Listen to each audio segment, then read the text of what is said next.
Now, thousands of people are on the move in the east of the Democratic Republic of Congo, fleeing fresh fighting in the region. The M23 rebel group has captured swathes of territory from the Congolese Army in one of Sub-Saharan Africa's most mineral-rich regions. M23 is backed by Rwanda, and it's now closing in on the city of Goma, where many people have fled. The ongoing violence has created one of the world's largest and most complex humanitarian crises. The UN says more than 400,000 people have been displaced this year alone. Braving dangerous waters and carrying only a few belongings and the clothes on their backs, these people have walked for days. They are heading to Goma, a city in the Democratic Republic of Congo, close to Rwanda, an East African country. They are caught in the crossfire of a 3-decade-long conflict between the Congolese armed forces and several armed rebel groups. We haven't had peace since the start of this war. Everywhere we go, we find ourselves in an uncertain situation. We don't know what to do. Children get hurt on the way, they go hungry, and we don't know where to go. This time it's a rebel group backed by their neighbor Rwanda, called the M23. The rebels are capturing cities, pushing the army further back. I'm very hungry. I left Minova yesterday for Enzelo, but the situation in Enzelo is not good either. So now I'm heading somewhere, but I don't know where. Look, my older sister gave birth yesterday. She has a baby, and we don't know what to do.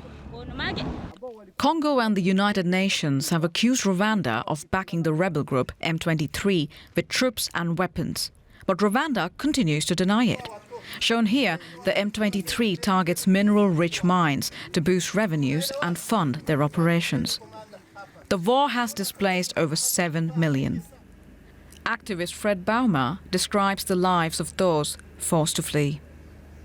The camps are extremely overcrowded. There are reports of sexual violence and many killings in and around the camps. Humanitarian aid is insufficient to support these populations. If this were happening in another city or another country like in Europe, it would be considered a major displacement crisis. One of the world's most complex crises. The conflict shows no signs of ending. Even their place of refuge, Goma, is no longer safe, as it is now surrounded by rebels. And from Goma, I'm joined now by journalist Katanty Djaffar. Katanty, how close, first of all, are the rebels to Goma now? Now it's around 20 kilometers west of Goma and 10 or 15 kilometers north of Goma. For now, we can say the city of Goma have been isolated by Rwandan forces and M23. And this situation is one of the baddest situations I've never seen here in Goma since decades, because Goma has experienced a lot of wars. But this one is very, very complicated. Since people are isolated, they even don't know how to flee. If maybe Goma could be attacked by rebels, no one knows which place he will go, as Goma is the last point, because west, north, and south are already been controlled by rebels. Katanty, can you tell us more about the humanitarian situation there? I mean, what is it like for civilians right now?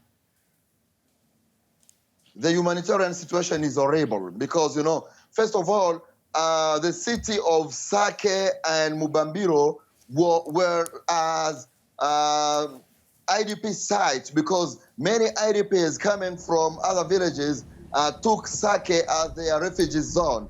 And when Sake was attacked, all those people came in Mubambiro. And then Mubambiro was attacked, these people come in Goma, and even Goma is not safe.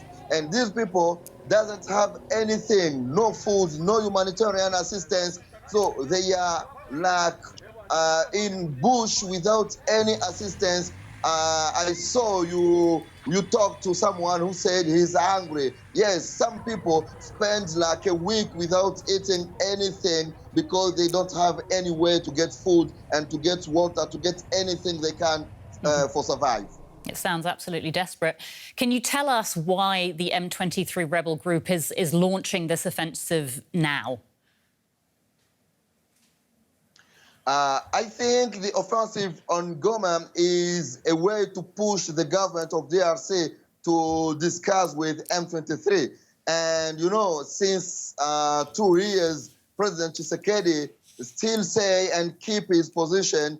He will never talk with M23. He preferred to talk with M23 bosses, which is Kagame and Rwandan government. So for M23 to push the government on the table, they launched these attacks on Goma. That's my view, because I don't see M23 taking the city of Goma, because Goma is not benefit to M23, as it's some mineral zones such as Rubaya, Nyabibwe, Numbi, which are already controlled by M23. Mm-hmm. As you say, M23 is backed by Rwanda. I mean, do you see any hope at all of peace talks happening between the Democratic Republic of Congo and Rwanda? That, I think, on my view, that depends by President Kagame. You know, there is 3 weeks, there was a plan of peace talks in Angola, Rwanda, capital city of Angola. The president of DRC went in Angola, but Kagame, unfortunately, didn't go. And so peace talks will be possible if these 2 presidents meet, as the DRC government don't want to meet with M23, and Kagame must show his volunteer to talk to Tshisekedi so that we can get a peace talks. Without the meeting between Kagame and Tshisekedi, I don't think how can be that peace talks. Journalist Katanty Djaffar in Goma, thank you so much.